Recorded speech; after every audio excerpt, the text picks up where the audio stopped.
Olá pessoal, sejam todos muito bem-vindos, aqui é Sueli Quaresma. Eu estou aqui hoje para ler para vocês a história de Vasalisa. Ela está no terceiro capítulo desse livro aqui, ó, Mulheres que Correm com os Lobos, no qual eu estou desenvolvendo um projeto chamado CEP, Consciência em Processo. Nesse projeto, ora nós estaremos trabalhando com o Enneagrama, ora nós estaremos trabalhando com os contos. Nesse momento, eu vou ler para vocês na íntegra o conto de Vasalisa. Num segundo momento, num grupo fechado, nós vamos aprofundar um pouco mais essa história, que se assemelha um pouco com a história da Cinderela, que todos já conhecem, com diferenças cruciais. Em Cinderela, a mãe morre e deixa um vestido de festa para que a Cinderela use e aguarde ser resgatada por um príncipe. Já a mãe da Vasalisa deixa para ela uma bonequinha de bolso, representando a intuição, e orienta que Vasalisa consulte essa boneca toda vez que ela tiver que tomar uma decisão em sua vida. Essa boneca irá orientá-la, guiá-la, conduzi-la pelo caminho, e um caminho mais assertivo, abençoado pela sua mãe. E para ela desenvolver a sua intuição, ela precisa entrar na floresta, encarar a bruxa má, que pode também ser uma representação da mãe má, que é a bruxa selvagem, a Baba Yaga. Ela terá que cumprir tarefas e no final ela consegue conquistar o fogo que irá iluminar a sua vida. Então, gente, essa é a síntese dessa história. Se prepare para escutar na íntegra. Vasalisa. Vou começar a leitura.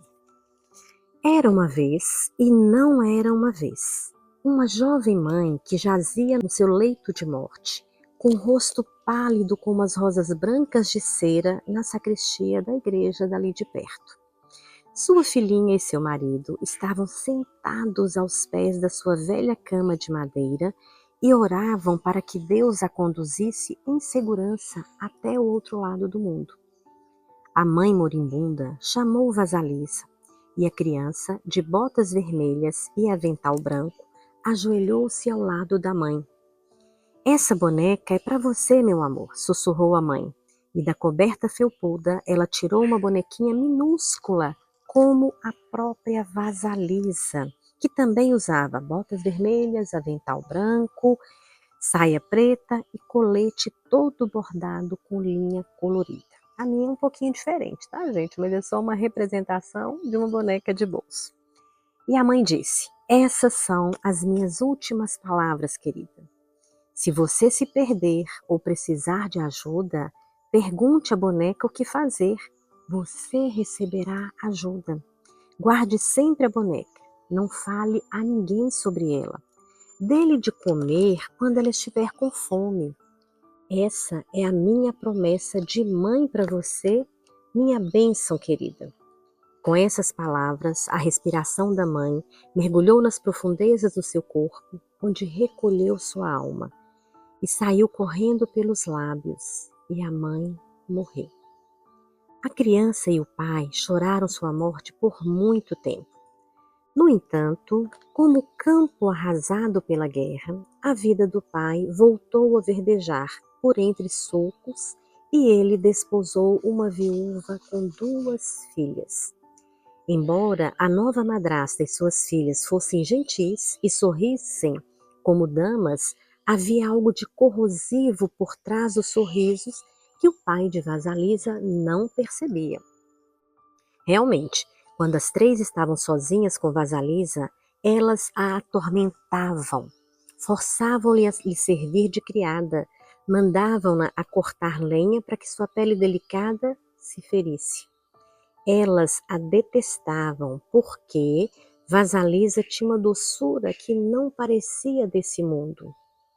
Ela era também muito bonita. Seus seios eram fartos, enquanto os delas definhavam de maldade. Ela era solícita e não se queixava. enquanto a madrasta e as duas filhas eram entre si mesmas como ratos no monte de lixo à noite. Um dia, a madrasta e suas filhas simplesmente não conseguiam aguentar mais a Vasalisa. Vamos combinar de deixar o fogo se apagar e então vamos mandar a Vasalisa entrar na floresta para pedir fogo para nossa lareira, a Baba Yaga, aquela bruxa. E quando ela chegar até Baba Yaga, bem, a velha irá matá-la e comê-la. As três bateram palmas e guincharam como animais que vivem na escuridão. Por isso, naquela noite, quando Vasalisa voltou para sua casa, depois de catar lenha, a casa estava completamente às escuras e ela ficou preocupada e falou com a madrasta: "O que aconteceu? Como vamos fazer para cozinhar? O que vamos fazer para iluminar essa treva?" A madrasta respondeu: "Sua imbecil!" reclamou a madrasta. "É claro que não temos fogo e eu não posso sair para o bosque devido à minha idade. Minhas filhas não podem ir porque têm medo. Você é a única que tem condições de sair floresta dentro para encontrar a Baba Yaga e conseguir dela uma brasa para acender o nosso fogo de novo." "Ora, está bem", respondeu Vasalisa inocente. "É o que vou fazer." E foi mesmo. A floresta ia ficando cada vez mais escura e os gravetos estalavam sob seus pés, deixando-a assustada. Ela enfiou a mão bem no fundo do bolso do avental e ali estava a boneca que a mãe, ao morrer, havia lhe dado. "Só de tocar nessa boneca já me sinto melhor", disse Vasalisa, acariciando a boneca no bolso. A cada bifurcação da estrada, Vasalisa enfiava a mão no bolso e consultava a boneca. "Bem, eu devo ir para a esquerda ou para a direita?" A boneca respondia sim ou não. "Para esse lado ou para aquele lado?" E Vasalisa dava à boneca um pouco de pão enquanto ia caminhando, seguindo o que sentia estar emanando da sua bonequinha. De repente, um homem branco, num cavalo branco, passou galopando e o dia nasceu. Mais adiante, um homem de vermelho passou montado num cavalo vermelho e o sol apareceu. Vasalisa caminhou e caminhou, e bem na hora em que estava chegando ao casebre de Baba Yaga, um cavaleiro vestido de negro passou trotando e entrou direto ao casebre. Imediatamente se fez noite. A cerca de caveiras e os ossos ao redor da choupana começou a refulgir com um fogo interno de tal forma que a clareira ali na floresta ficou iluminada com uma luz espectral. Ora, Baba Yaga era uma criatura temível. Ela viajava num coche, nem numa carruagem, mas no caldeirão com formato de um grau que voava sozinho. Ela remava esse veículo como um remo que parecia um pilão, e o tempo todo varria o rastro por onde passava, com uma vassoura feita de cabelo de alguém morto há muito tempo.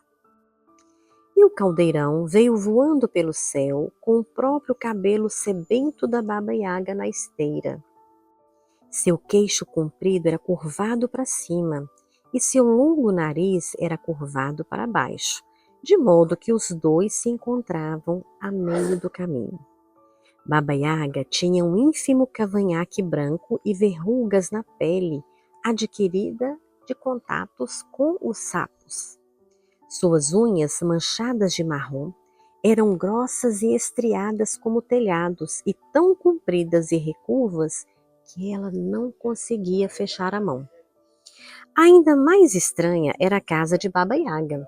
Ela ficava em cima de enormes pernas de galinha amarelas e escamosas e andava de um lado para o outro sozinha.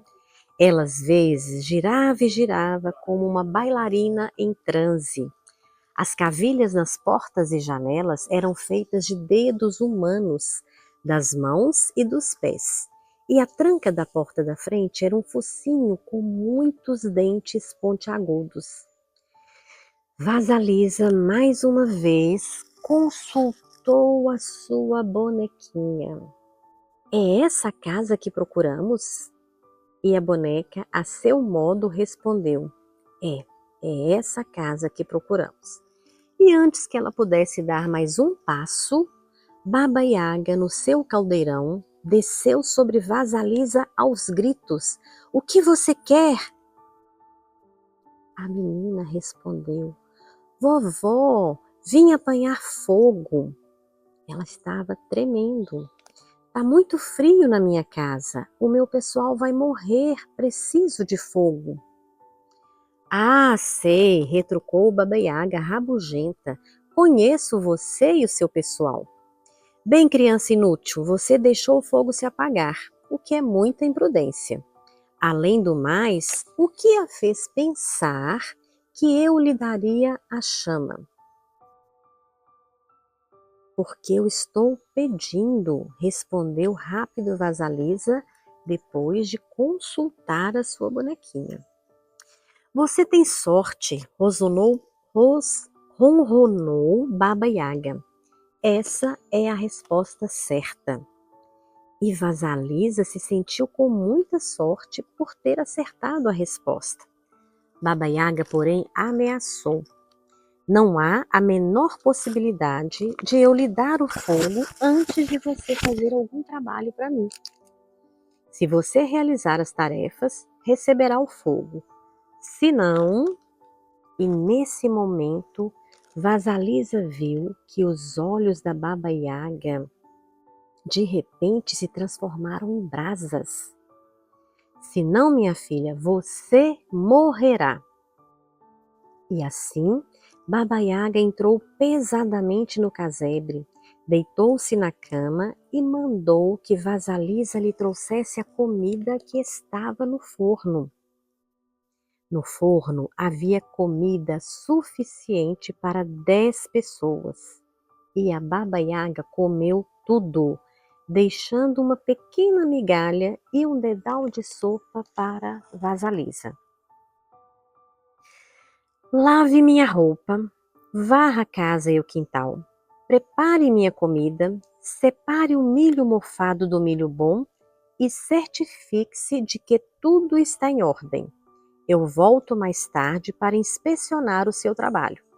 Se tudo não estiver pronto, você será o meu banquete.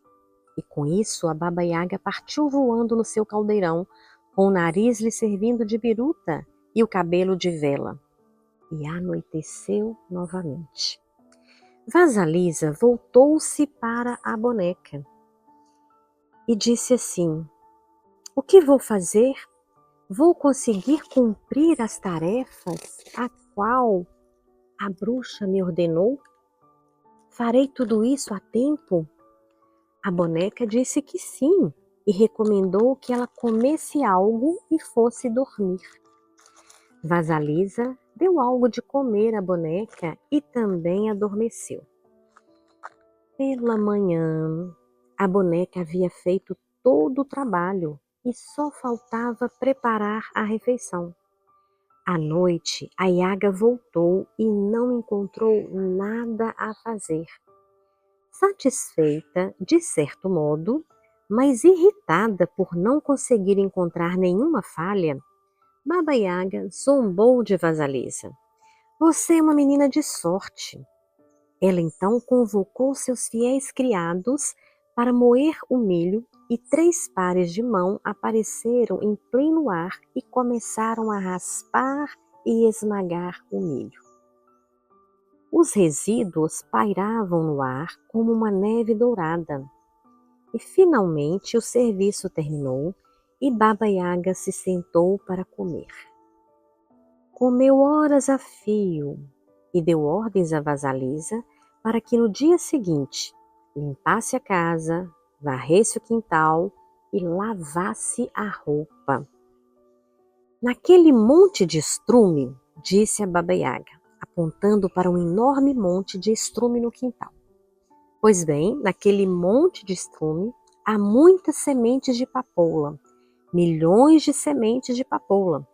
Amanhã eu quero encontrar um monte de semente de papoulas e um monte de estrume, completamente separados um do outro, entendeu? Meu Deus, como vou fazer isso? Exclamou Vasalisa, quase desmaiando. Não se preocupe, eu me encarrego disso, sussurrou novamente a boneca, quando a menina enfiou a mão no bolso. Naquela noite, Baba Yaga adormeceu roncando, e Vasalisa até tentou catar as sementes de papoula no meio do estrume. Durma agora, disse a boneca, depois de algum tempo tudo vai dar certo. Mais uma vez, a boneca executou todas as tarefas e quando a velha voltou, tudo estava pronto. Ora, ora, que sorte a sua de conseguir acabar tudo, disse Baba Yaga, falando sarcasticamente pelo nariz. Ela chamou dessa vez os seus fiéis criados para prensar o óleo das sementes. E novamente, 3 pares de mão apareceram e cumpriram a tarefa. Enquanto a Yaga estava besuntando os lábios na gordura do cozido, Vasalisa ficou parada ali por perto. E aí, o que você está olhando? Perguntou Baba Yaga de mau humor. Posso lhe fazer umas perguntas, vovó? Perguntou Vasalisa. Pergunte, ordenou a Yaga.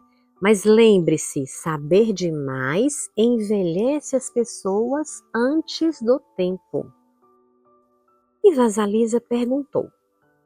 Quem era o homem de branco no cavalo branco?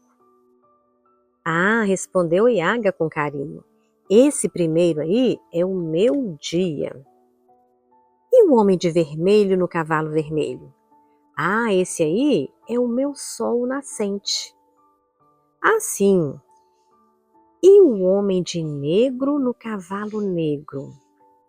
Esse é o terceiro, ele é a minha noite. Entendi, disse Vasalisa. Vamos, vamos, minha criança, não quer fazer mais perguntas? Sugeriu Baba Yaga, manhosa. E Vasalisa estava a ponto de perguntar sobre os pares de mãos que apareciam e desapareciam. Mas a boneca começou a saltar dentro do bolso. E, em vez disso, Vasalisa respondeu: Não, vovó. Como a senhora mesmo diz, saber demais pode envelhecer a pessoa antes da hora. É, disse a Yaga, inclinando a cabeça como um passarinho. Você é muito ajuizada para a sua idade, menina. Como conseguiu isso tudo? Foi a bênção da minha mãe, disse Vasalisa com um sorriso. Bênção? Inchou a Baba Yaga. Bênção? Não precisamos de bênção nenhuma aqui nessa casa. É melhor você procurar o seu caminho. E foi empurrando Vasalisa para o lado de fora. Vou lhe dizer uma coisa, menina. Olha aqui. A Baba Yaga tirou uma caveira de olhos candentes da cerca e a enfiou numa vara. Pronto, leve essa caveira na vara até a sua casa. Isso, esse é o seu fogo. E não diga mais uma palavra sequer. Vá embora. Vasalisa ia agradecer a Yaga, mas a bonequinha no fundo do seu bolso começou a saltar para cima e para baixo e Vasalisa percebeu que devia só apanhar o fogo e ir embora. Ela voltou com a boneca lhe indicando o caminho. Era noite e Vasalisa atravessou a floresta com uma caveira numa vara, com o brilho do fogo saindo pelos buracos dos ouvidos, dos olhos, do nariz e da boca. De repente, ela sentiu medo dessa luz espectral e pensou em jogá-la fora. Mas a caveira falou com ela, insistindo para que se acalmasse e prosseguisse para a casa da madrasta e das suas filhas. Quando Vasalisa ia se aproximando da casa, a madrasta e suas filhas olharam pela janela e viram uma luz estranha que vinha dançando pela mata. Cada vez que chegava mais perto, elas não podiam imaginar o que aquilo seria. Já haviam concluído que a longa ausência de Vasalisa indicava que ela, a essa altura, estava morta, que seus ossos haviam sido carregados por animais, e que bom que ela havia desaparecido. Vasalisa chegava cada vez mais perto de casa, e quando a madrasta e suas filhas viram que era ela, correram na sua direção dizendo que estavam sem fogo desde que ela havia saído, e que por mais que tentassem acender um, ele sempre se extinguia. Vasalisa entrou na casa, sentindo-se vitoriosa por ter sobrevivido à perigosa jornada e por ter trazido o fogo para casa. No entanto, a caveira na vara ficou observando cada movimento da madrasta e das suas duas filhas, queimando-as por dentro. Antes de amanhecer, ela havia reduzido a cinzas aquele trio perverso. E assim termina a história de Vasalisa. E se você quer aprofundar nessa história, caminhar pela sua floresta, alimentar a sua intuição e conquistar o seu próprio fogo, venha para o CEP. Inscrições abertas. Te aguardo lá.